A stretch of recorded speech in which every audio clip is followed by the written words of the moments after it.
Tu és tremendo.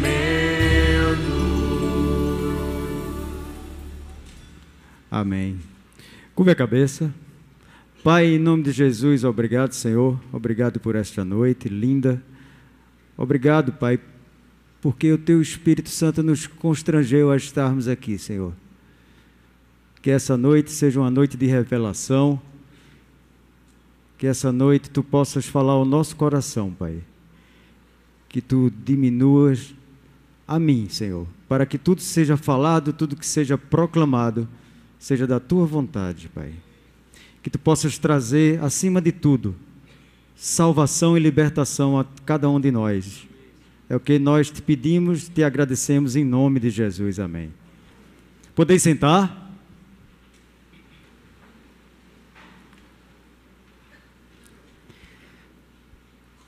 Graça e paz.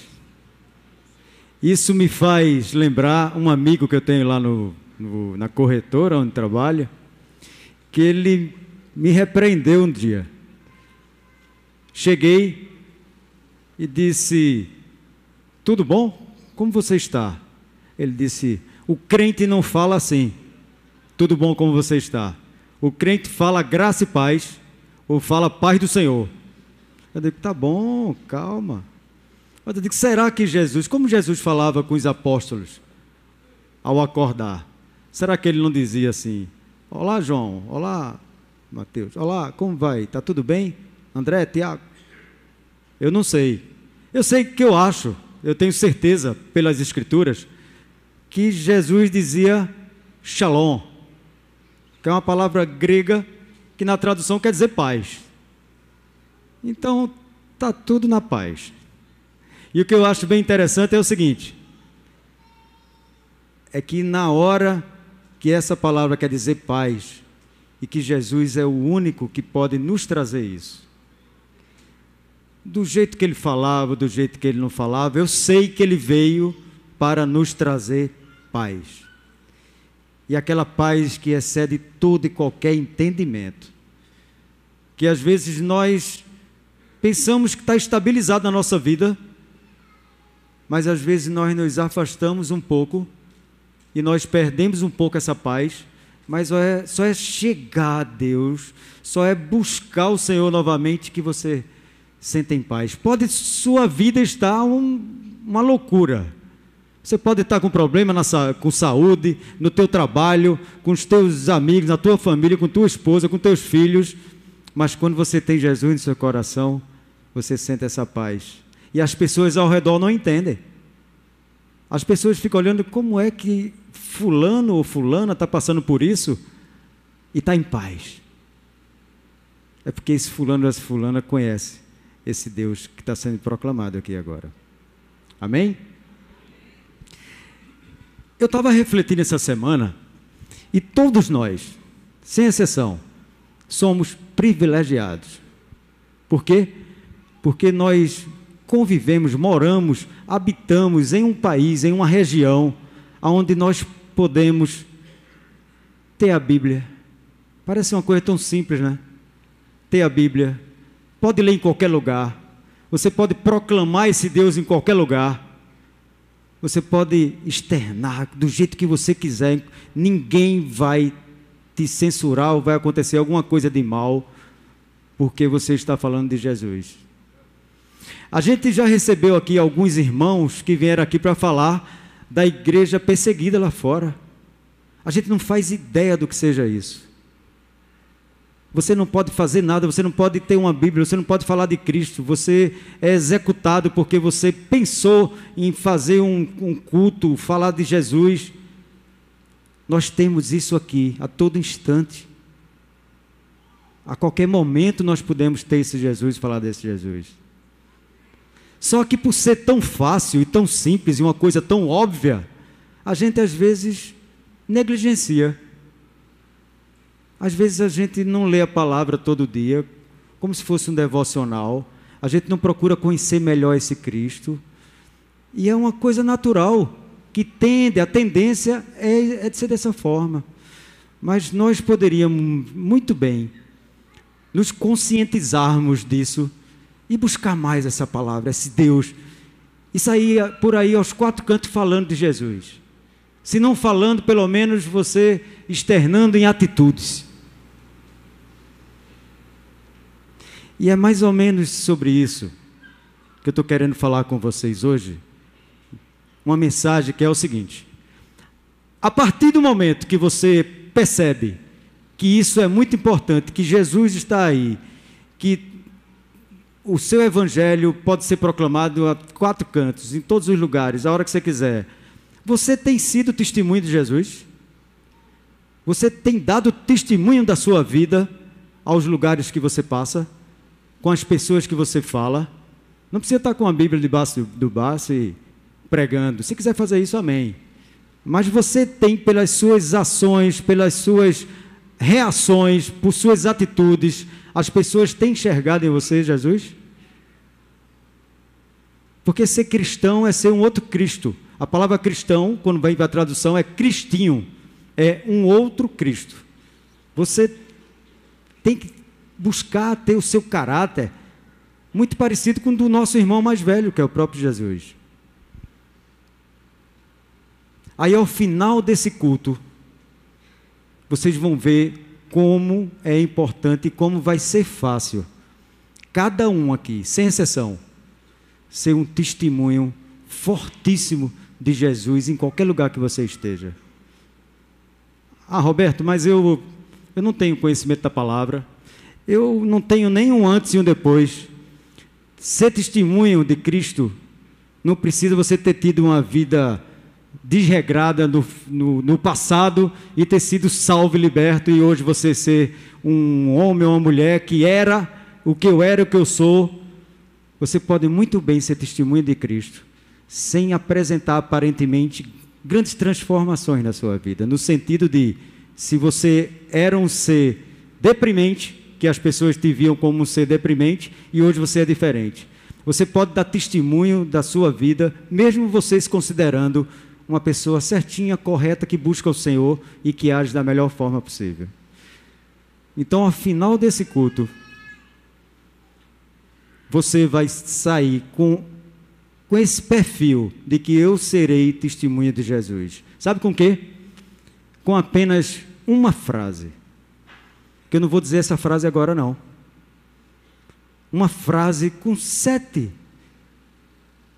palavrinhas, mas só uma frase que você vai sair no seu coração, na sua mente, e que no lugar que você disser essa frase, você vai estar ajudando a pessoas se transformarem em buscar esse Deus. Amém? Esse texto tem tudo a ver com o dia de hoje. Hoje mesmo, domingo, dia 14. Que hoje, quem sabe hoje é dia de Ramos, dia de Ramos. Por que Ramos? Porque exatamente esse texto diz que Jesus, quando foi indo para Jerusalém, quando ele estava indo para Jerusalém, cortaram ramos de palmeiras, de árvores, galhos, e ao ele entrar na cidade, todos aclamavam ele, balançando os ramos e gritando. Isso aconteceu para que se cumprisse o que estava lá em Zacarias 9:9. O profeta Zacarias já tinha dito o seguinte, alegra-te muito, ó filha de Sião, exulta, ó filha de Jerusalém, eis que te vem o teu rei, justo e salvador, humilde, montado em um jumento, num jumentinho, cria de jumenta. Então estava se cumprindo o que há 500 anos atrás já tinha sido profetizado pelo Zacarias, que o rei, que Jesus, iria entrar em Jerusalém montado em um jumento. Eu acho fantástico a humildade com que o Evangelho, com que Jesus chegou para nos passar isso. Você vê, os reis, Alexandre o Grande entrava num cavalo imenso, mostrando seu poder. O rei Alexandre o Grande entrava querendo mostrar poder. Jesus entrou num jumentinho. O cavalo representava guerra, o jumentinho representava a paz.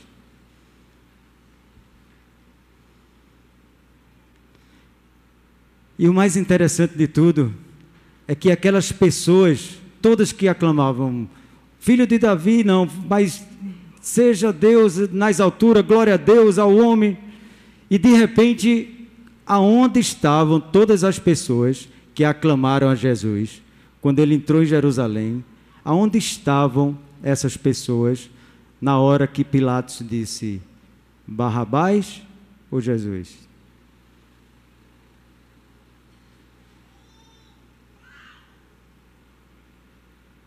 Se todas aquelas pessoas que estavam com os ramos recebendo Jesus tivessem naquela hora que foi perguntado Barrabás ou Jesus, a maioria talvez tivesse gritado, queremos Jesus e crucifica Barrabás. Mas eu entendo isso até como plano de Deus, porque Jesus ia realmente ser crucificado. Ele já tinha dito isso aos apóstolos. A gente fica às vezes querendo, no nosso entendimento carnal, a gente fica querendo mudar a história. Se todos aqueles que aclamaram a Jesus na entrada tivessem lá para livrar Jesus e crucificar Barrabás, a nossa história teria sido completamente diferente do que é hoje. Por quê? Porque todos nós sabemos o que aconteceu depois daquele dia. Jesus foi levado. O domingo de Ramos é exatamente a última semana do ministério de Jesus. É hoje que começa toda a trajetória até o final que nós sabemos. Eu não vou falar da crucificação, eu não vou falar da ressurreição, do domingo de Páscoa. Eu vou falar só que esta parte, este momento do domingo de Ramos foi muito importante. E aí nós sabemos que depois ele foi escarnecido, ele foi torturado, ele foi cuspido, ele foi esbofeteado, ele foi crucificado. Tem gente que não sabe disso, mas ele foi crucificado nu, sem as vestes dele, para ser humilhação total. Mas o que nos alegra, sabe o que é? É saber que ele ressuscitou. E aí vem uma outra diferença de todos nós aqui. A primeira, que a gente tem a liberdade de proclamar o Evangelho. E a segunda, que nós somos privilegiados, sabe o que é? Que nós temos a revelação do Cristo ressurreto. Quando Cristo estava entrando em Jerusalém, ninguém sabia que ia acontecer. A crucificação, só ele sabia, e ninguém imaginava que ele ia ressuscitar. Nós já sabemos que ele ressuscitou, e nós todos aqui já sabemos que ele disse que ia ser enviado o Consolador, e se você crê, o Espírito Santo vem e faz morada em você. Amém? O Espírito Santo está fazendo morada em cada um que está aqui. Cada um que está aqui, o Espírito Santo está fazendo morada, meu irmão, minha irmã.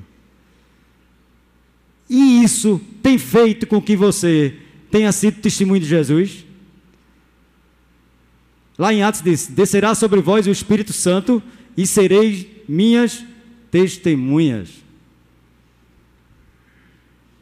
Você tem sido testemunha de Jesus, mesmo sabendo. Já não precisa de revelação, já foi. Cristo já ressuscitou, o Espírito Santo já veio e faz morada em você. E é importante que você seja testemunho de Jesus. Essa história do jumentinho, eu vou pegar emprestado uma história do nosso pastor Carlinhos Queiroz. Ele conta uma história que diz o seguinte, que aqui fala só no jumento, mas quando você vai para Mateus, fala que tinha a mãe e o filhote, 2 jumentinhos. Mas não fere a história. Essa passagem é tão importante que ela está exposta nos 4 evangelhos canônicos. Todos eles falam da entrada triunfal de Jesus em Jerusalém. Aí o Carlinhos Queiroz fala o seguinte, que o burrinho que Jesus foi montado, ele uma semana depois, um tempo depois, ele foi novamente para Jerusalém. Aí quando chegou, voltou, e a mãe dele chegou, e ele muito triste, e a mãe chegou e disse: meu filho, o que foi que houve? Mãe, eu fiz aquele mesmo caminho que eu fiz com Jesus. Sim, meu filho, mas e daí? Mãe, ninguém estava com ramos, ninguém estava clamando, não tinha ninguém, pelo contrário, jogaram pedra em mim, não me deixaram nem chegar perto da cidade. Eu tive que voltar. Aí a mãe olha para ele e diz: meu filho, eu sabia que isso ia acontecer. Você sem Jesus é apenas um jumentinho. Agora você com Jesus, aonde você chegar, você vai ser aclamado. Não por você, mas por Jesus. Eu achei isso interessante. Porque às vezes a gente quer viver por nós mesmos. A gente quer ser autossuficiente, a gente quer viver sozinho. Eu me basto. Eu não preciso de Deus, eu não preciso de culto, eu não preciso de dar testemunho de ninguém, de nada, de Jesus, de nada, porque eu já sou um cara legal, sou um cara bom. Eu pago minhas contas, pago meus impostos, cuido da minha família, está tudo certinho, não preciso disso. Mas eu te garanto uma coisa, meu irmão.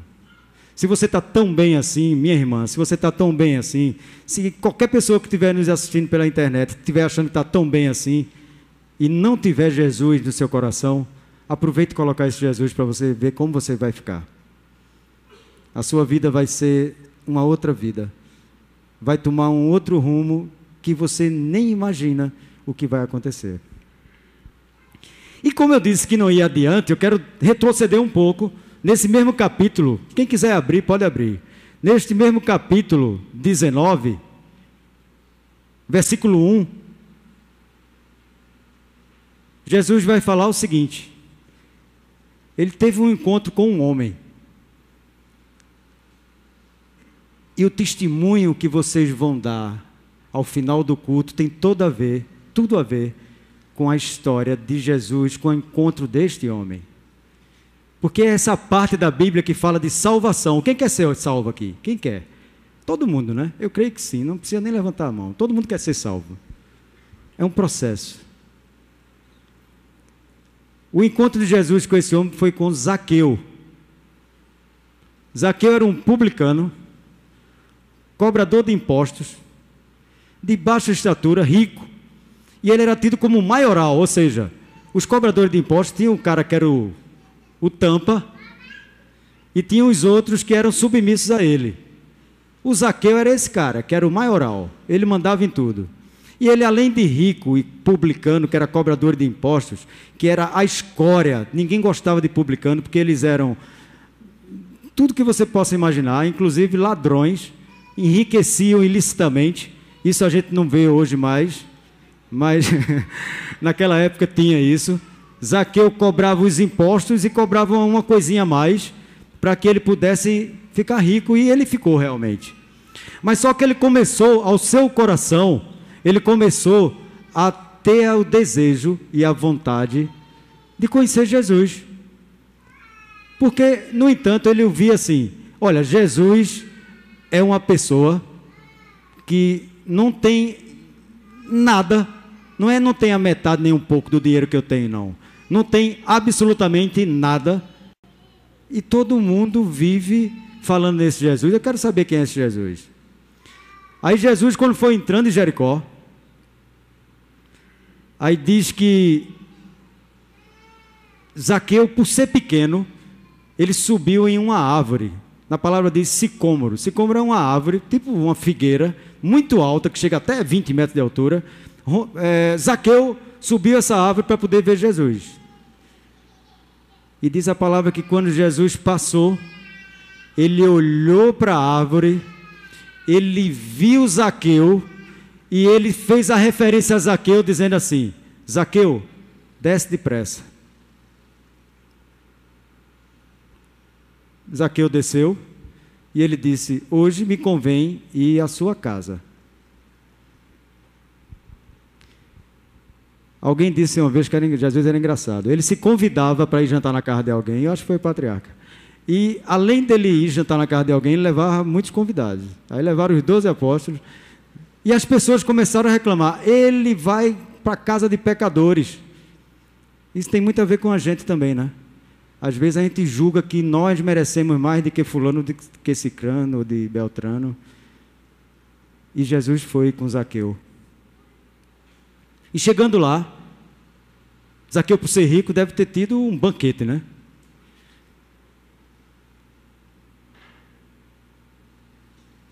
Um detalhe importante, que Zaqueu, quando ele estava descendo aquela árvore, ele começou a pensar o seguinte: esse Jesus não sabia que eu estava aqui, mas ele olhou, me chamou pelo nome, aí ele foi tomando consciência da onisciência de Jesus.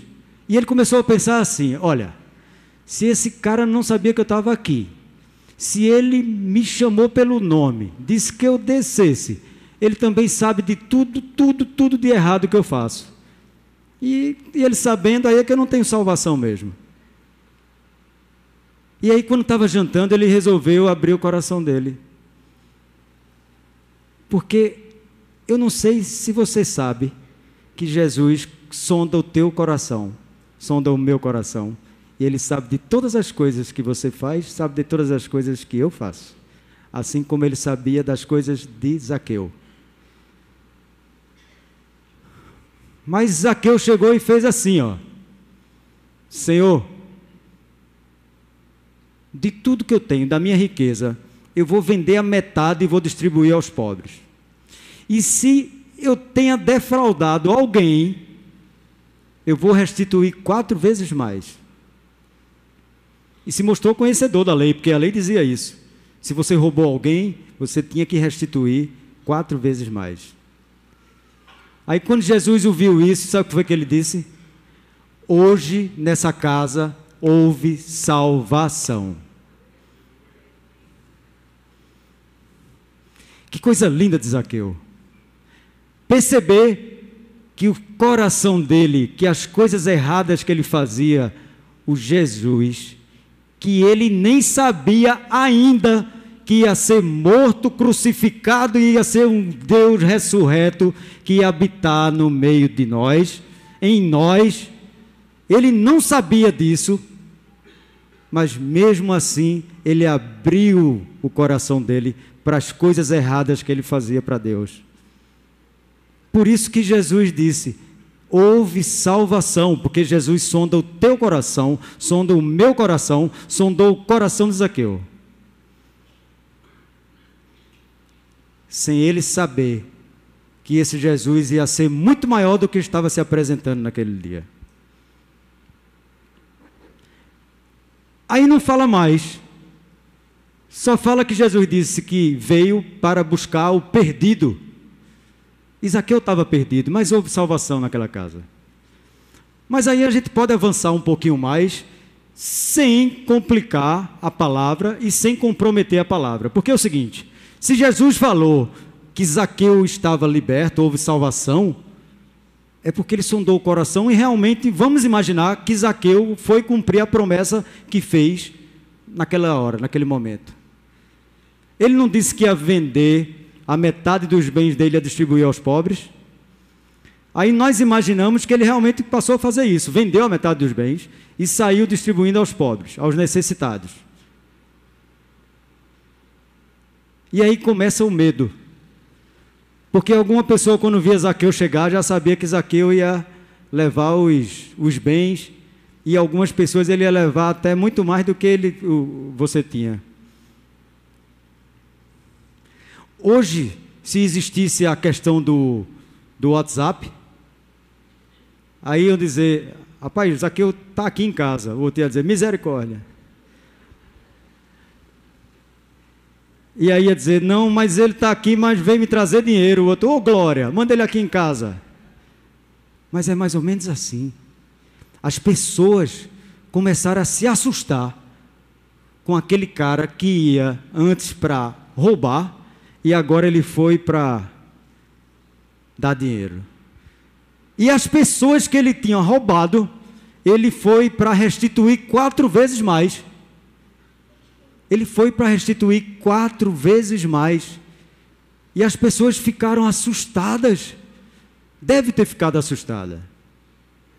As pessoas se assustam com você, comigo, quando a gente tem uma atitude totalmente diferente do que nós éramos. E de repente, quando você vem com um caráter e uma forma de agir que contraria seu entendimento, você fica maluco. E vamos imaginar que naquela cidade todo mundo começou a se questionar. O que foi que houve? O que foi que houve com Zaqueu? Ele era o maior ladrão aqui, ninguém gostava dele. E de repente ele veio, devolveu 4 vezes mais a você, deu a parte do bem dele a você, e isso, aquilo. E alguém, jamais seria comigo, viu, mano? Jamais seria comigo. Mas alguém que era mais extrovertido e gosta de chegar e falar e perguntar, é como alguém chegou para Zaqueu um belo dia. Zaqueu chegando numa casa e essa pessoa disse: seu Zaqueu, muito obrigado, eu estou agradecido, mas seu Zaqueu, eu quero matar uma curiosidade que não é só minha não. Essa curiosidade é da cidade inteira, Zaqueu. Aí ele: que foi, meu filho? Pode perguntar, o que foi que houve? Aí essa pessoa chegou para Zaqueu e disse: seu Zaqueu, o que foi que houve com o senhor, seu Zaqueu?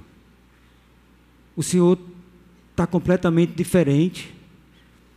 O senhor está fazendo tudo ao contrário do que o senhor sempre fez. O que foi isso, seu Zaqueu? O que foi que houve com você, seu Zaqueu?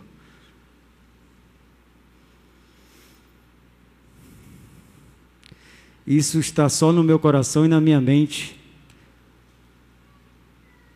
Não está na palavra. Mas é como se Zaqueu tivesse respondido, sabe o que é ele? A frase que eu falei para vocês, que vai ser o maior testemunho que você pode dar em qualquer lugar que você estiver na sua vida. Quando aquele homem perguntou: seu Zaqueu, o que foi que houve com o senhor, seu Zaqueu?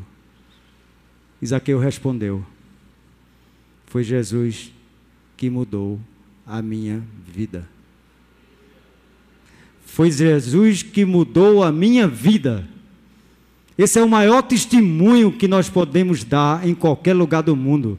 Quando alguém observar em você que você é diferente, quando observar em você que você é uma pessoa boa, alegre, amor, longanimidade, benignidade, domínio próprio, mansidão, que é o fruto do Espírito Santo em você, e que essa pessoa não estiver sabendo o que aconteceu com você e vai perguntar: o que foi que houve contigo? E você vai dizer: foi Jesus que mudou a minha vida. E a partir daí, você vai ser influência do Evangelho a muitas criaturas lá fora que não acreditam, nem crê, não crê nesse Jesus e não tem esse Jesus ainda no coração. Há salvação para o perdido. E Deus quer de cada um de nós isso. E assim como esse Jesus, ele veio para cada um de nós, a cada um de nós. E o que ele quer é só isso. É o nosso comprometimento, não com instituição. Se comprometer com instituição, aqui a gente vem para glorificar e agradecer o que Deus fez a semana inteira por a gente. A gente não vem aqui para clamar e ganhar coisas dele. A gente vem aqui para prestar culto ao próprio ser que já vive em nós, e nós estamos aqui para dizer: Senhor, te damos glória, obrigado, Senhor, por tu fazer parte da minha vida. Mas ele quer isso de nós. Se cada um aqui tomar conscientização disso, e você procurar ser Jesus no ambiente que você trabalha, na sua casa, em qualquer lugar, você vai ver a paz reinando nesses ambientes que você frequenta. Porque o que Deus quis, o que Jesus quer, é que a paz reine em toda a terra, em todo o mundo. E Ele não chamou ninguém além de você, de mim, de todas as pessoas que estão aqui. Nós somos pessoas para levar esse testemunho lá fora. Aqui se entra para adorar a Deus, daqui se sai para amar o próximo. Que essa Páscoa, que essa semana vindoura, a gente aproveite para se preparar mesmo, para entrar em espírito de oração, espírito de contrição, de arrependimento, de dizer: Senhor, eu não tenho sido um filho como o Senhor gostaria que fosse, mas, Senhor, eu me arrependo. Eu quero entregar, eu quero abrir o meu coração para Ti. Eu quero que Tu faças a obra na minha vida. Chega, estou cansado de achar que o Senhor não vai fazer a obra porque eu não sou merecedor. Mas todos nós somos merecedores, porque todos nós somos filhos queridos. Deus não ama a ninguém de uma forma diferenciada. Deus não ama ninguém de forma diferenciada. Ele é Pai, você é filho, nós somos filhos, e o amor dele está sempre presente em nossas vidas. Que nós possamos entender isso e que nós sejamos testemunho dele, vivo, todos os dias na nossa vida, até chegarmos ao momento de estarmos na glória com ele. Amém? Amém. Curva a cabeça. Pai, em nome de Jesus, obrigado, Senhor, porque não foi sangue nem carne que revela essas coisas, mas foi o Teu Espírito Santo, Pai, que nos revela. O Teu Espírito Santo está aqui, Pai, nesse momento, exatamente dizendo: filha, filho, eu sempre estive contigo, eu nunca vou te abandonar. É como o louvor disse: filho meu, estou aqui. Que você possa ter esse entendimento. Como diz o nosso arcebispo Dom Paulo, às vezes ele fala que se as coisas não deram certo ainda é porque não chegou ao final. Porque ao final tudo dará certo. E Deus está contigo todos os dias. Basta você dizer: vem, Pai, faz morada em meu coração. Eu me entrego totalmente a Ti. Eu quero que Tu me purifique, me santifique. Leva-me, Pai, mais além e mais além. Em nome e para a glória de Jesus. Amém, amém, amém. Obrigado, boa noite a vocês.